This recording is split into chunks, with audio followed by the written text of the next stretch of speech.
All right, good evening.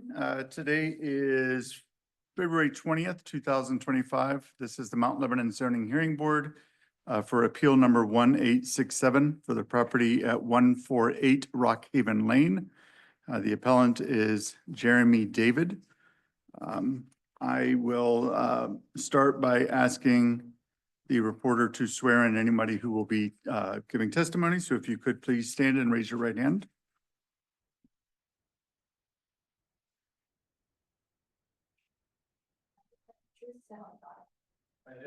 All right, thank you.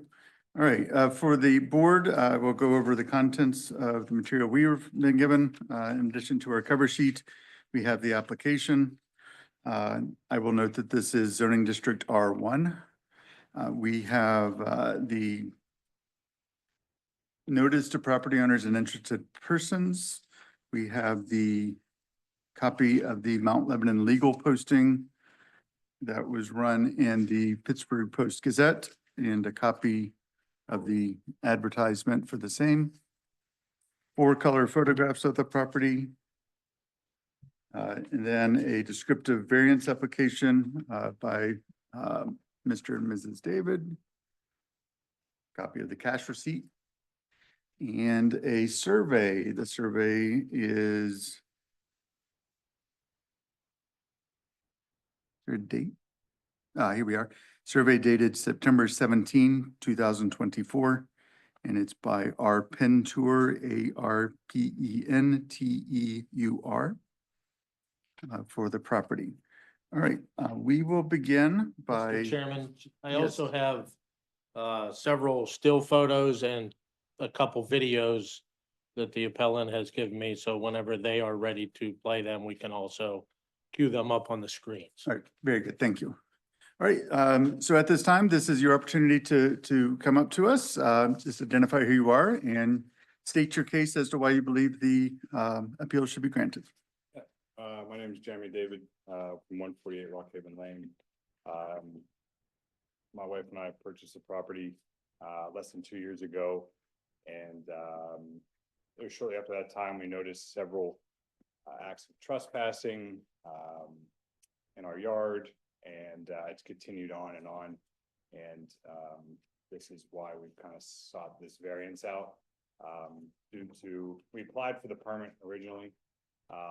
And because of the through lot restrictions having to be 35 feet, which is our front yard away from Mount Lebanon Boulevard, it still allows for people to, you name it, there's been picnics, people tanning, shedding their dogs, throwing football, climbing in the trees, and then, several beer cans and things gone back there. So that is why we're applying for the variance.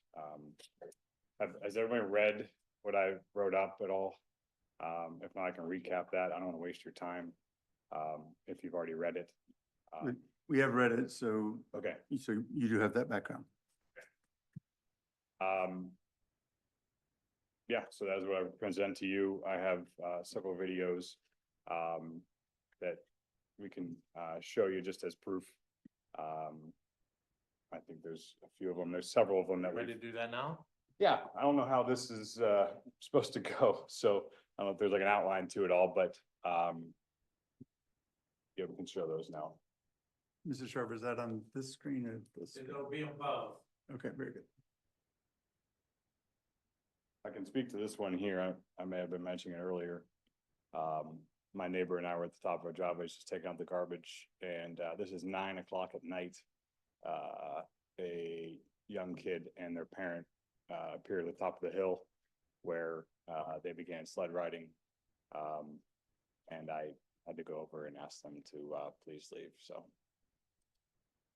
And it appears, looking at this photograph, Mhm. that if you look at the survey, that would be standing in the front yard driveway, looking down the driveway towards the rear yard. Yeah. Correct? That is your driveway. Yes, That's in the forefront and yeah. the middle of that photograph. And the big problem with our lot, and the reason it keeps happening, is because there's a big hill there. And so people think that that area is public space. They don't realize it has not been maintained by the prior owner. And so people just run their dogs back there at 4 in.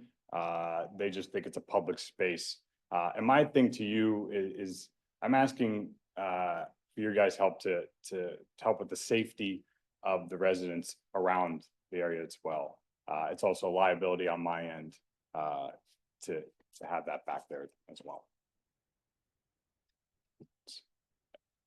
This looks like a different snapshot, but it's basically the same thing, correct? Yeah, there should be a video of them sled riding. Well, this is the scooters.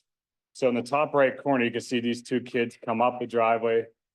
They then take their scooter down that hill to the right. You'll see some lights kick in here of the scooter. And that's your turnaround area in the driveway, correct? Yeah, there, you see the kid coming through the bushes there with his scooter. And he takes that scooter down our back hill. There he goes. That area on the other side of the trees, is that public walkway? That's the public walkway, yes. So a lot of people, a lot of traffic coming up that, and people doing that as well. I think it's just the same thing, correct, Rodney? It is, I just backed it up, you were talking, so I just didn't know Yeah, if I didn't want him to ask his question and miss something. yeah. That makes sense to everybody. Yes, it does. Thank you. There's also one that I do not have of a young kid coming from the opposite end of the house. So if you're looking at the survey, coming from the right side of the house, across the backyard on his bike, straight down over the hill. So this guy, this is just towards the end. This guy was just walking straight through my yard with his dog. This kid, not so much, just go to show you the traffic that comes through up here. This kid's just using our trash can for the hell of it. So it looks like he was coming from the sidewalk going down. Yeah, not so much invading the backyard, but these kids just walk straight through the backyard. They walk, and there's more friends coming behind them. And again, this is why we're hoping to get some safety, some help and protection with the liability. What's the black area we're looking at? The black area is the shade. Oh, That's the shade from the house. I see, is that your driveway then? Yes, Okay, that's the driveway. That's, yeah, on the left side of the house there. These are some kids. Is this a still photo? I think so. So this is just the kids. The one kid jumped on the tree to the right. Over here, there's a low hanging limb, that I believe I cut a couple down to try to prevent, but they jumped onto this tree. I didn't have a video out in time. That's all I got. So, I was actually over here cutting trees and didn't matter. I was even out in my yard. They didn't care. They're walking down there. Just using it as a public space. It's a welcomed nuisance, is kind of what it is. Attractive. And for clarity, I believe, correct me if I'm wrong. Mhm. But this photograph, if you look at the small little evergreens that are in the background there, those are the evergreens that are on your survey? Yeah. The little green dots that are on the survey. Mhm. So it just gives you a perspective front to back of where everything's associated. Or, yeah, those are the big trees, I don't see actually. the Those are the Oh, those are the big trees? So what I'm trying to do is the fence would then, I'm trying to protect the big Oh, trees I from see. people climbing them, essentially. They're, I don't want people going in them, jumping in them, and that's why I asked for such a large variance here this evening, is so that those trees are encompassed in the fence so that there isn't anybody going into them and there's no safety concern there. I think this is just a repeat there, Rodney. I think there's just that kid there. I think, yeah, I think that's all of them, to be honest with you. So unless there's a video of the sled riders, I think that's at least just some of the footage that we have. Thank you for the footage. Yeah, that's it. Okay. Yeah. So, you know, I don't know exactly what you need to hear from me. Besides the fact that this is a safety issue, liability issue, that I need your guys' help to help stop. And I guess, with that, I kind of leave it up to you to ask questions, and anything you have, I'd be happy to answer. Thank you. Mr. Conti, do you have questions? Yeah, just a couple. Exactly on this drawing with the red and blue lines, Yes. where will the fence be? So the blue would be is what I'm asking for, is the fence, the variance that I'm asking for. The purple or the pink is what Mount Lebanon at the moment is allowing. Are you considering continuing a fence up here someday? Yeah, so it'll be all the way up there and attached to the house.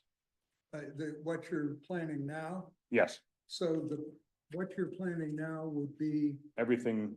everything in blue, Hmm. and then this side where it's in red. Yes, sir. Okay, and is that all 6 feet high? Yes. Okay, there's a lot of different looks that you could have with aluminum picket fence, but I'm Yeah. curious, what kind, do you have a catalog sample of what it is you're planning to put there? Yeah, my wife can pull that up, but I believe it's just a flat rail on top. With some type of maybe 6-inch, 8-inch design on the top few inches, and then black aluminum rails downward. Yeah, and Yes. they're what, they're set 6 or 8 inches Yeah. apart? Yeah. Okay. You don't need to bring it up if I can imagine, yeah, Yes. that's all I have. Thank you. Mr. Rother? On your survey plan, Mhm. kind of midway through, it's in the pink area of the fence. Mhm. There's a 15-foot easement that cuts across. Yes, sir. Do you know what that easement is? I What believe it's there's for? a Castle Shannon sewer system down there. I believe it's been told me by the neighbors that it's I think it's sewer down below there.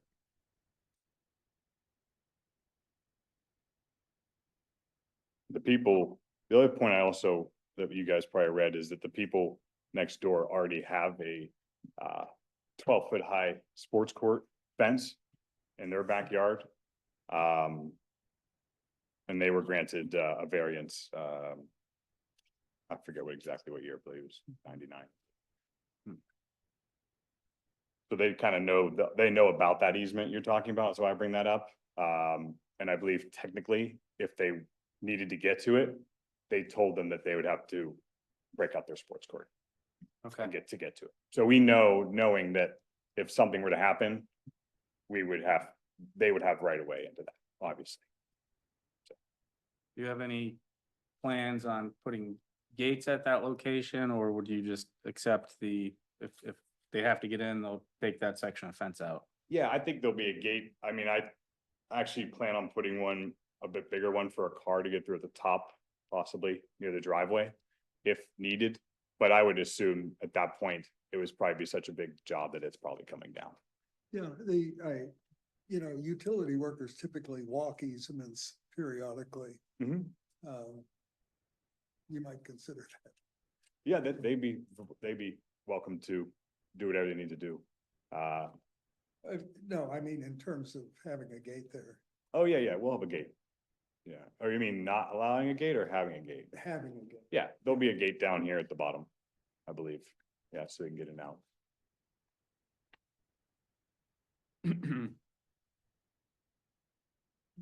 And then, just kind of going through the ordinance and kind of reading through your packet, it appears that you're aware, familiar of our 5 criteria.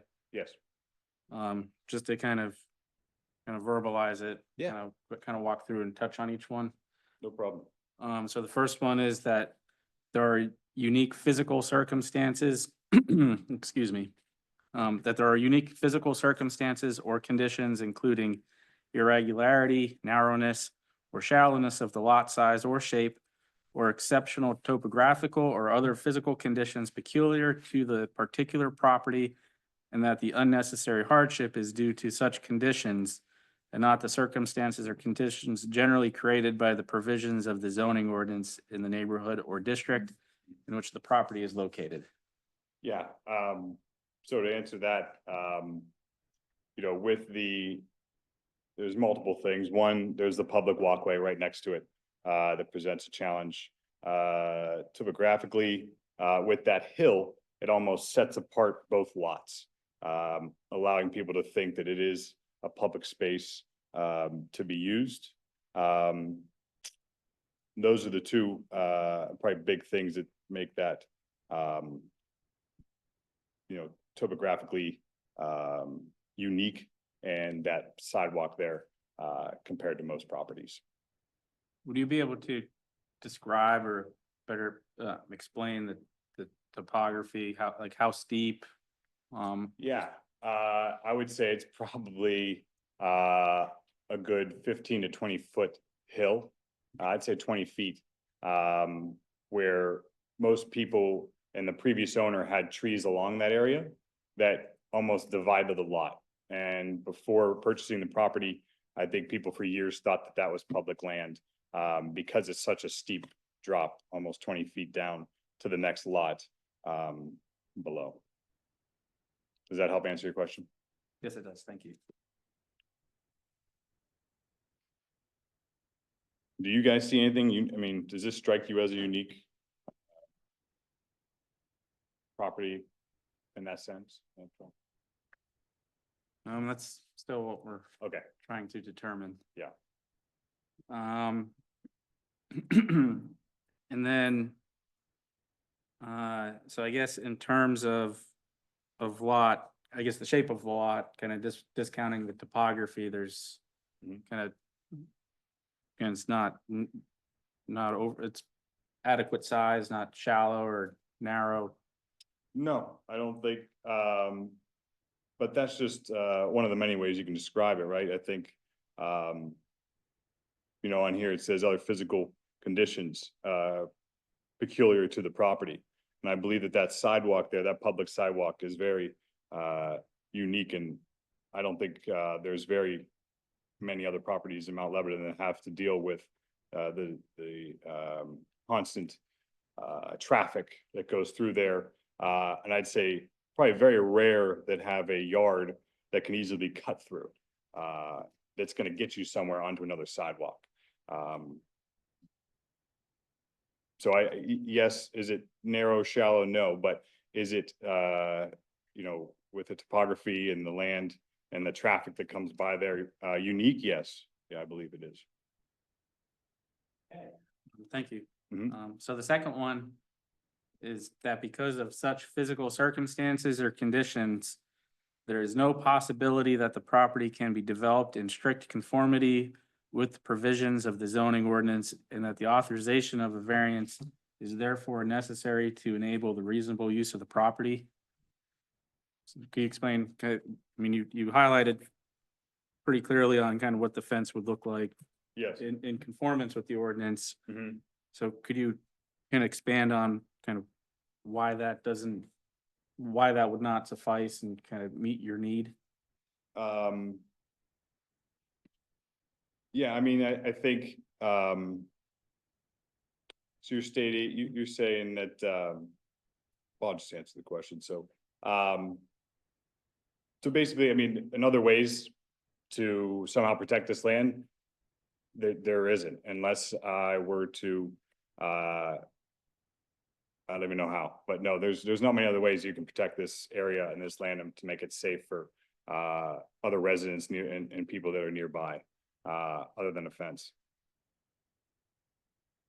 And the fence laid out as in the kind of the pink, which would be allowed by ordinance, that does not offer you the protection. No, because if that were to, let's say, to stand, then that land beyond the fence will continue to be used by passerbys, the public, people jumping into the trees, drinking beers in the backyard, having picnics, tanning, shedding their dogs, and it almost confirm this is our land to use if it stops where it's at right now. All right, thank you. Thank you. The third criteria is that such unnecessary hardship has not been created by the appellant. No, it is not. Fourth would be that the variance, if authorized, will not alter the essential character of the neighborhood or district in which the property is located, nor substantially or permanently impair the appropriate use or development of adjacent properties, nor be detrimental to the public welfare. No. No, Have you talked to your neighbors? I have, yeah. Both of them, I just talked to Pam and Nori, who are on, if you're looking at the survey to the right. They actually have some bushes down there that they're gonna cut back to help, if this is approved. They already have talked to the landscaper so that, we can get as much of our property, their bushes kind of come on, so they're all for it. They actually said that it won't impede anything that they need to do. They can get to their backyard, no problem, and we have a healthy relationship. And if they need to do anything or get onto our property, they have the right to do that. I talked to them already. And I'm sorry, which neighbors were these? To the right, and then to the left is the Ahmad and Catherine. I talked to them. They can see exactly why we need this. As I was standing at the top of the driveway with him when those people were sledding. And there is no issue at all on that side. And that's the property that has the They have the sports court. sports court? Yeah, 12 foot high. And I believe they have a 10, 12 foot variance, but their front yard's much smaller. And that sports court, that's on that lower level, kind of, It is, kind of more kind of where your blue area or your blue fence area would be? yes, exactly.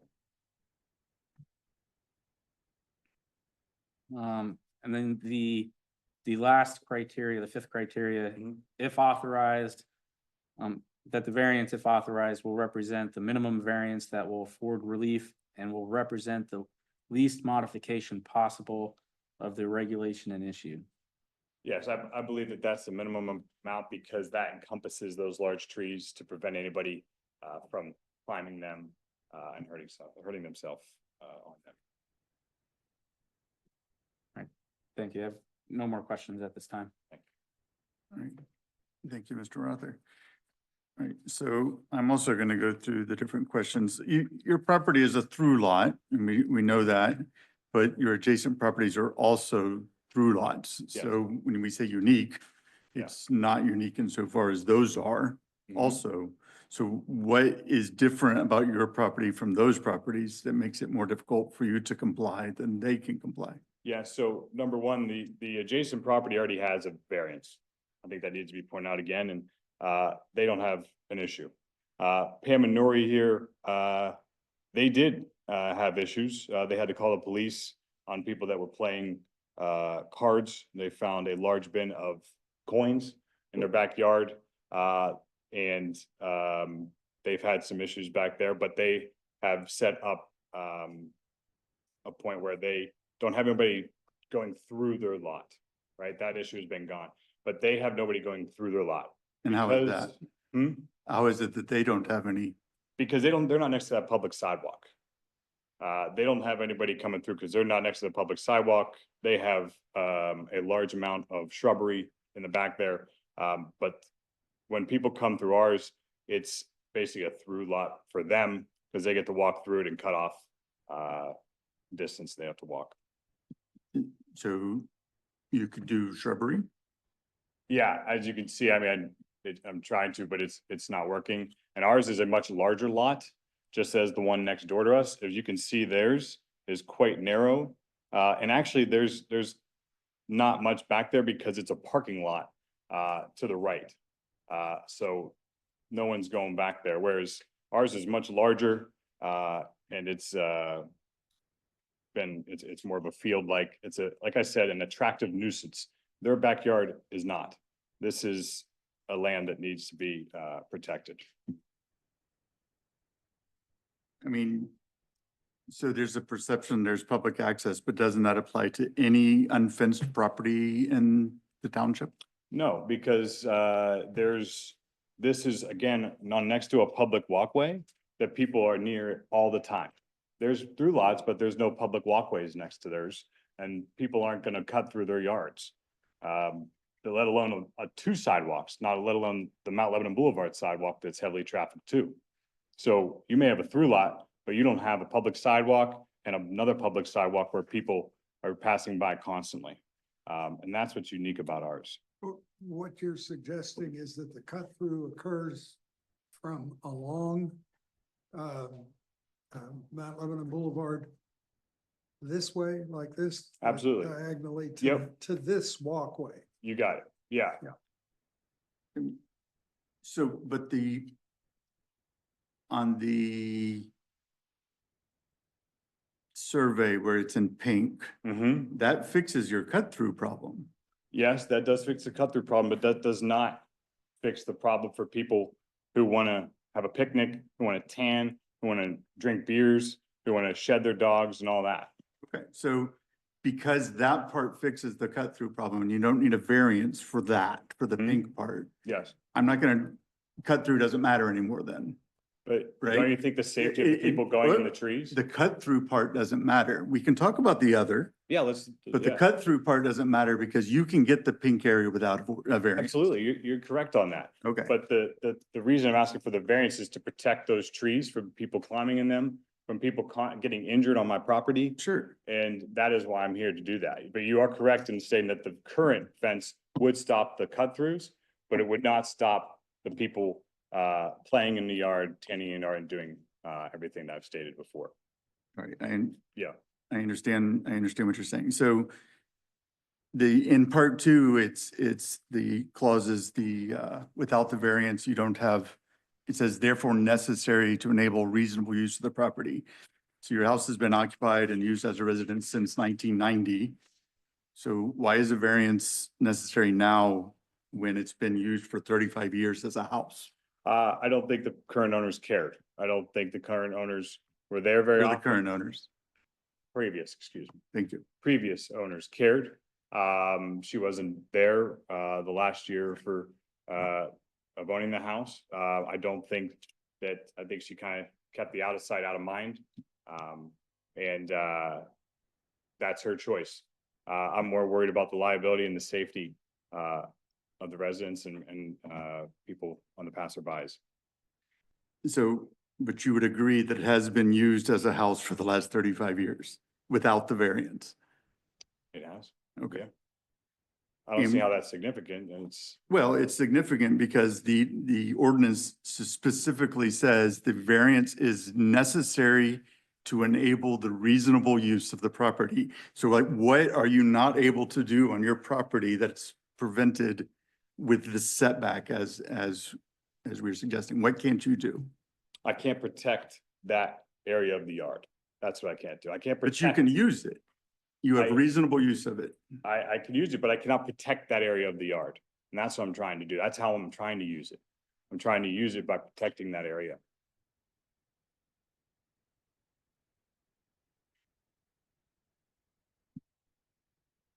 How do you use that lower part of your yard now?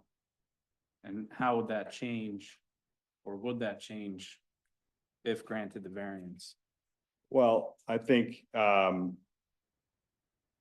there's obviously more room back there to do whatever we would like to do as a family. If we want to use the hill, I mean, I guess, are we talking about specific activities? I mean, if my kids want to sled ride, they can't sled ride anymore because there's a fence right at the bottom of it, and they're gonna slide right into the fence. And that, again, is kind of a bummer for the kids, and my family, and inconvenient. If someone were to fall down the hill, they fall into a fence. That's why I believe it needs to be pushed back as well, if you want to talk about specific things. I hope that kind of answers that a little bit.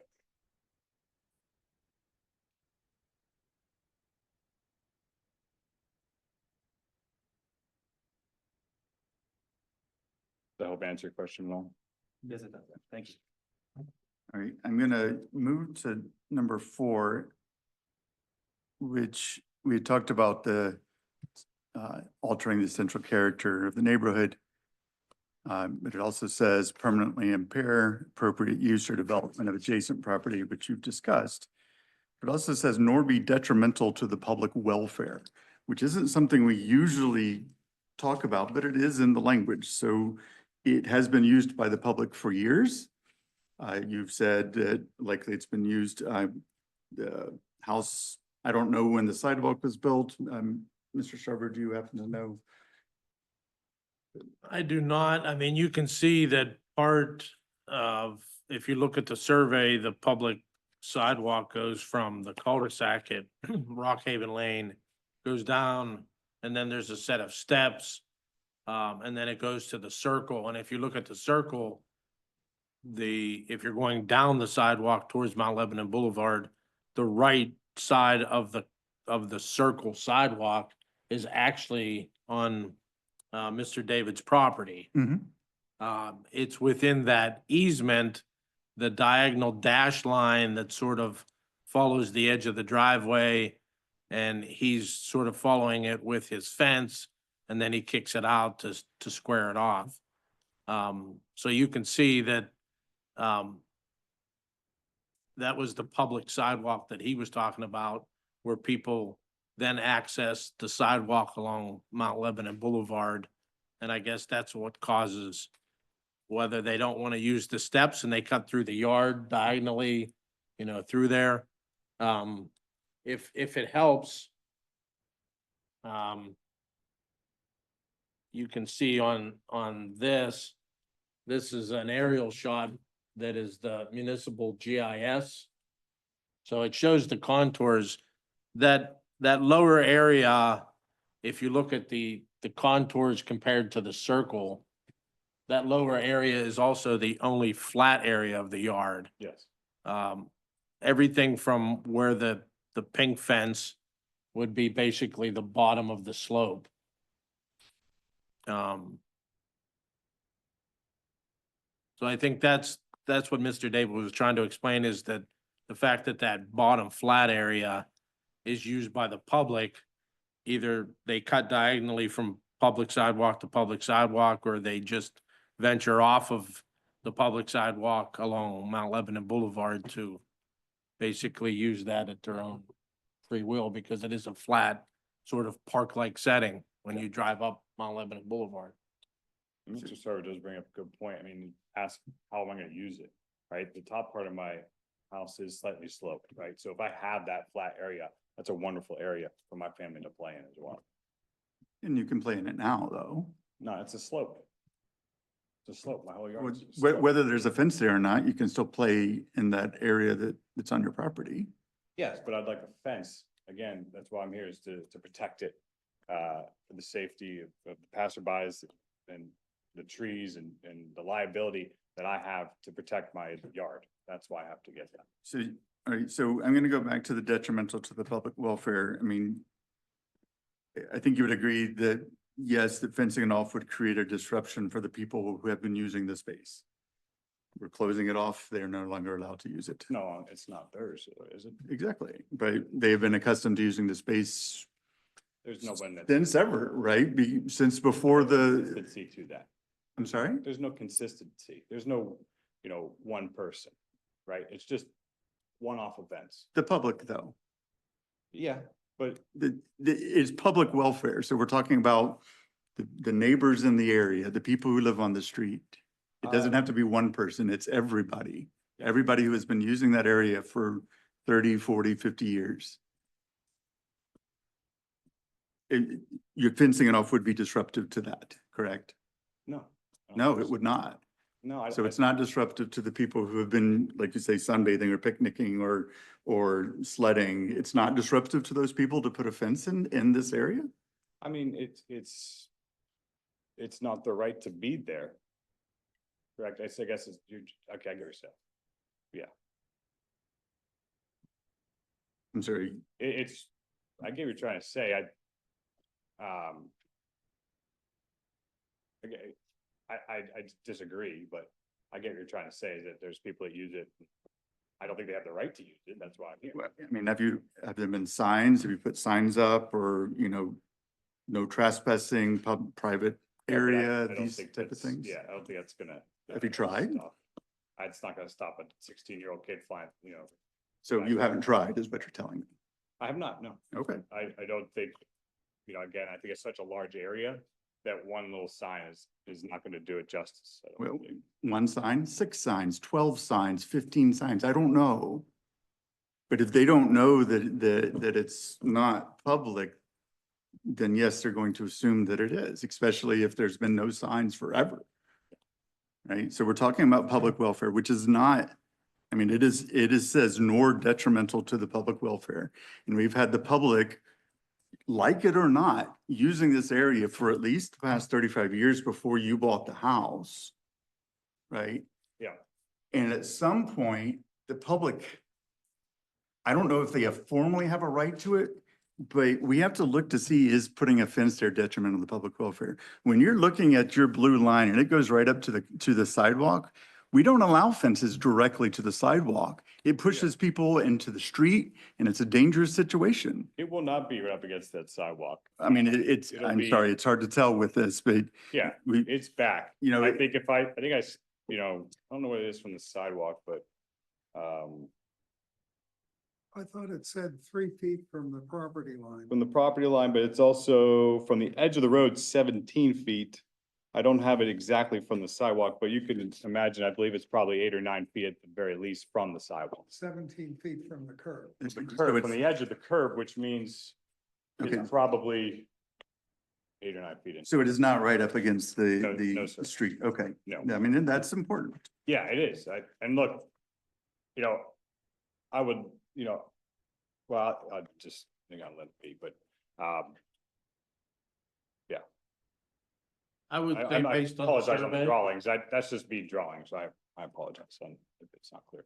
Sir, Mr. Sarver? I would say based on the survey, if you look at the sidewalk along Mount Lebanon Boulevard, that's a 4-foot wide survey. So if you look at that and compared to the blue line, I would say a rough guess without scaling it exactly and knowing that that blue line is 3 feet off the darker property line, I would say that's a good 8 feet behind the sidewalk. And the other thing I will say is, look, if you guys, me and you guys say, look, we're not gonna give you all the way 32 feet, right? But if that fence is somewhat near those trees, I do believe that that would inhibit people from going near those trees as well. So I'm asking for 32 to encompass them. If, you aren't comfortable with those certain numbers, but you're comfortable with something else, close by, I would appreciate that as well. Right, and I just want to address, like, I know you've mentioned the variance next door with the sports lots. The sports courts have a different requirement than those for fences. This isn't a fence for them, it is a sports court, which, so whenever they got their variance, it's a different requirement. So this is we're looking at a different set of rules. So just because they have a variance for a sports court doesn't mean that you automatically get a variance to where theirs is. Plus, you're asking for something beyond where their fences are. Their Yes. fences are here and you're asking for up here. Yes. Theirs is also 12 feet high. And so, I mean, I'm asking for half of that. No, I'm not talking about height. I'm talking about how close you are to the street. Yeah, I think I don't know, I think they're around 10 feet, around 8 feet from the sidewalk. So why should yours extend further than theirs does? If theirs is Yeah. adequate to keep people Yeah. from using their property, why Like I do you just need stated more? earlier, if you feel comfortable with, a different setback, I'm open to that. But, I asked for more because I wanted to encompass those trees and I thought, again, I know it's a different set of rules, but in my thought process, I'm saying this is 12 feet high. I'm abiding by their rules of 6 feet. It's half the size. I thought, maybe that would be okay. All right, so I have other questions, but they're for Mr. Sarver. So, did any of my questions bring up anything for you, Mr. Conti No. and Mr. Rother? I don't have any questions now, but I do have questions for Mr. Sarver, which may have more questions for you. Understand. All right, thank you. You can take a seat. We're going to talk to Mr. Sarver for a bit. You can certainly stay here. And we'll ask Mr. Sarver to begin by stating his position. The position of municipality obviously is the fact that when Mr. David applied for the fence variance and showed it going basically where it's shown in the blue on the survey, obviously because it's a through lot, we advised him that we could not grant a permit for the fence to go that far into the rear yard because of the through lot. And based on the section of the ordinance that is referenced on the application, which is 808 3.2, for fence locations, it says on through lots, fences may be located in the rear yard, a distance from the street right of way. And just to point that out, the street right of way would be the heavy black line that is roughly 4 to 5 feet behind the sidewalk along Mount Lebanon Boulevard. Mhm. And equal to the depth of the front yard on the same lot. So if you look at his survey, the dashed line that sort of follows the circumference of the cul-de-sac of Rock Haven Lane, that's the building line. That's a 35-foot building line. So in other words, the ordinance basically states that if you have a through lot, your front yard that is along the street on the front of the property should basically be maintained on the rear, similar to that same street on the rear. So I would assume that's why the requirement for the fence be moved back an equal distance from the right-of-way line compared to the front yard. So advising Mr. David of that, he decided to apply for a variance to seek that variance to basically extend it from the 35-foot allowable building line up to 3 feet from the property line, which would again be roughly, I would say, just estimating off of the survey, roughly about 8 feet behind that sidewalk along Mount Lebanon Boulevard. All right, thank you. Mr. Conti, do you have questions? No, And Mr. Rother? Yeah, I have a few questions. So, do the commissioners weigh in or provide their They have thoughts? not. Okay, there's a few kind of regarding the easements. There's the one easement that cuts across, I guess parallel to Mount Lebanon Boulevard, the 15-foot easement. Earlier was stated to kind of believe that that was a Castle Shannon sewer. Does Mount Lebanon know anything about this easement or have any information about a sewer line? No, if you go onto the Mount Lebanon website and you look up the GIS map, it shows that there's a storm and a sanitary line that come down on Mr. David's side of the public access that goes from the cul-de-sac down to Mount Lebanon Boulevard. In fact, if you look at his survey, you can see the 2 manholes at the end of his driveway. The one that's further in on his property is a storm sewer, and the one closest to the sidewalk is a sanitary. So I would assume the dashed line that sort of is a pie shaped as you go down the property and then follows his red line of his fence. I would assume that easement there is for those storm and sanitary line that go from front to back. There's also a storm sewer, it looks like within the right of way at the rear of the property, within the right of way of Mount Lebanon Boulevard.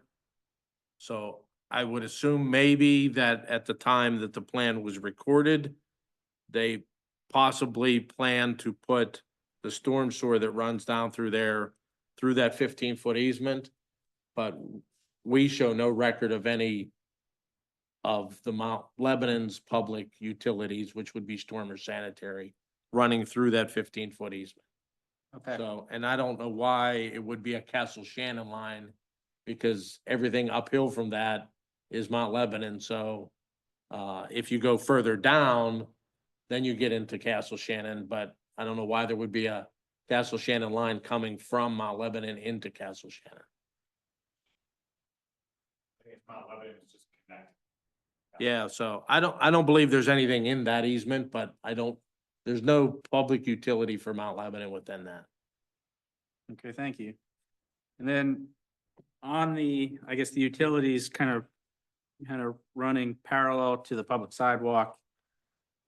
If I were to, on that, storm sewer, if I connect the manhole that's kind of kind of right near the top of the stairs, and I project that down and go towards Mount Lebanon Boulevard to the inlet, in the roadway, it appears that the, kind of the proposed, well, I guess it appears that that would be parallel to the easement line, but it also would appear that that would infringe, or this proposed fence layout would, inhibit access to that storm sewer.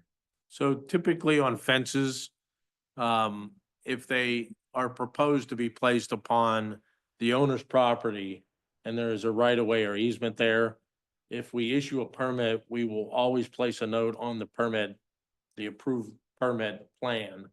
A note basically saying that the owner is installing that fence upon the easement at their own risk. Meaning if the utility company or us, Public Works have to access the storm or sanitary lines, and that fence would need to be removed, we would not, or the utility company would not be responsible for replacing that fence. It would be up to the property owner because they were basically placing it on top of that easement or right of way. So it's very similar to most driveways. They cross the public right of way, they cross a lot of easements, but we allow them to pour a driveway on top of an easement. So we treat fences the same way. You just can't block a manhole or block access to a manhole by doing that. And you can see there that I think he's proposing the fence on the inside of the two manholes that are there. So if need be, Public Works could access those manholes by going down the public sidewalk and then, off to the side to access those lines. So the manhole could not be inside the fenced area? It can, Oh, okay. It just can't, you You can't have the just couldn't have fence the right fence, on it. right, I correct. understand. Okay, and you'd be surprised how many people actually do that. understand.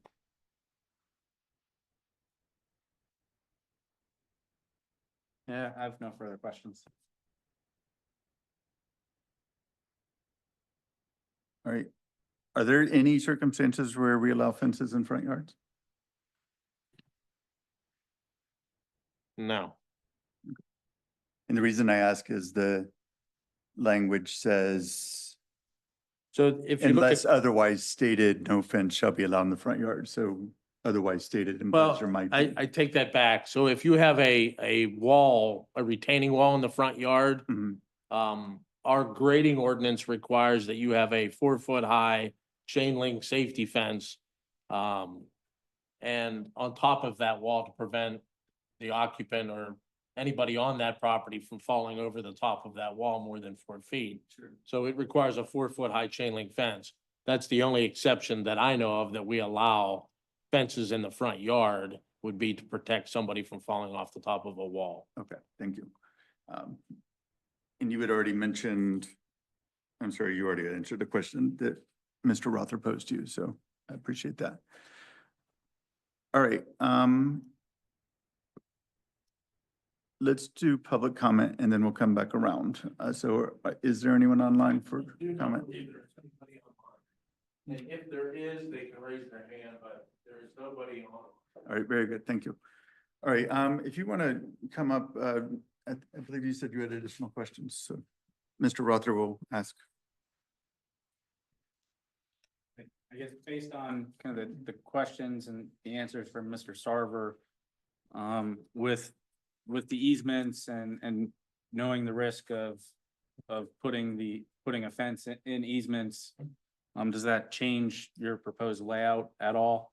No, I would assume the risk, just as Mr. Sarver talked about, if it is granted and, on that easement, I would accept that risk.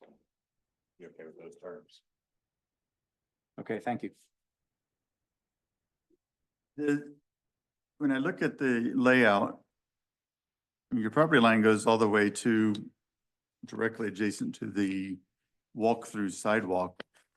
Why wouldn't you be putting the fence out there? If your goal is to protect for liability purposes, people on your property, why wouldn't you want to fence that in as well? Yes, so there is I mean, I would like to,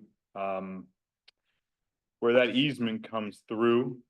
I don't know if I have a picture, but that easement comes towards the left side of the lot.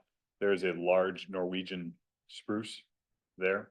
That would require the fence to be turned back and then taken down. It just doesn't flow very well. So it's just easier to take it along that angle there.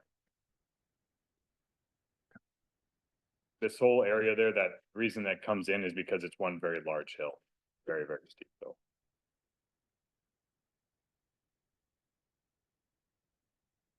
Right, Mr. Rother, do you have other questions?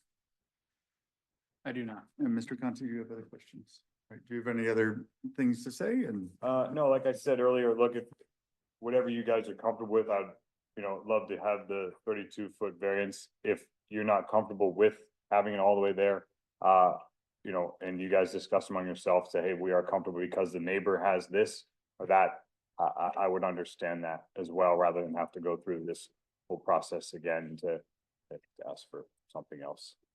I understand. Okay, Great, thank you. Thank you. We will go to executive discussion, session, and we will be back. In a thank few you minutes. guys. Thank you. For your time.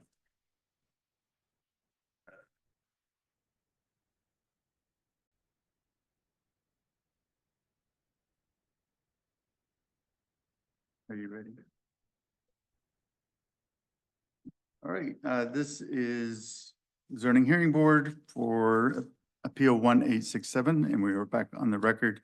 We had obviously a long discussion, longer than we usually have. We've decided we need more evidence for point number 4. And we want to give you the opportunity to let us adjourn for a month and give you the opportunity to gather that evidence to present it to us. If you don't want to do that, we can vote now.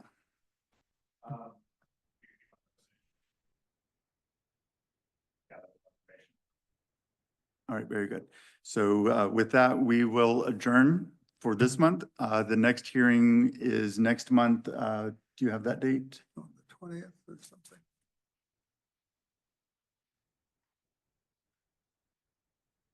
I believe it is the 20th. So March 20th, 7 PM, also Thursday, 7 PM, same place and everything. And then we will resume this hearing, 1867. You can present the evidence that you have and we'll vote at that time then. Yeah, so they can, depending on how you get it, if somebody's like sending an email, they can send it to Mr. Sharver. And then he will distribute it to us. If people want to send in person, they're certainly allowed to do that. Just, It's March 20th. The only other thing, there happens to be,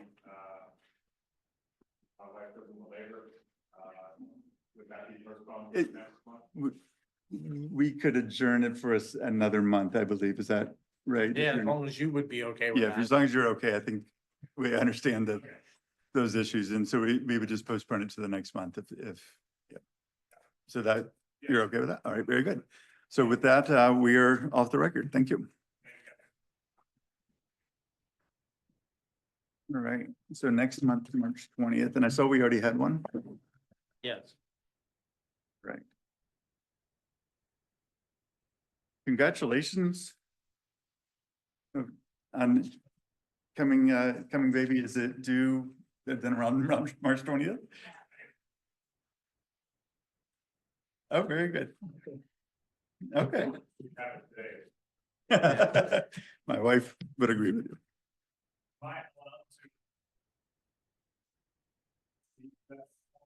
Well, and I have to be careful what I say, but you know what the questions we asked.